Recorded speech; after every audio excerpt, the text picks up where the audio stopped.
పొద్దున్నే కోడి కూయగానే ఊరు మేల్కునేది.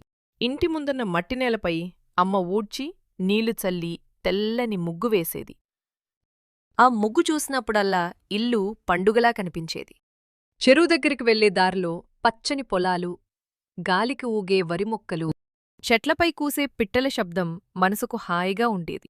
రైతన్నలు నాగలి పట్టుకుని పొలాలకు వెళ్తే ఎద్దుల గంటల శబ్దం ఊరంతా వినిపించేది. సాయంత్రమయ్యేసరికి పిల్లలందరం బయటికొచ్చి గిల్లిదండ, కబడ్డీ, దాగుడుమూతల ఆడుకునేవాళ్లం.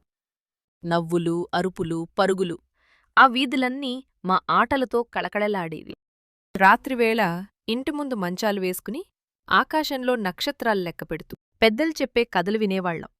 చంద్రుడు వెలిగితే ఆ వెలుతురే మా లైట్. గాలి తాకిడితో నిద్రపోవడం ఒక స్వర్గానుభూతిలా ఉండేది.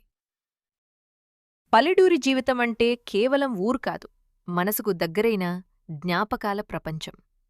అక్కడ మనుషుల ప్రేమ, ప్రకృతి అందాలు, సరదా రోజులు జీవితాంతం మర్చిపోలేనివి.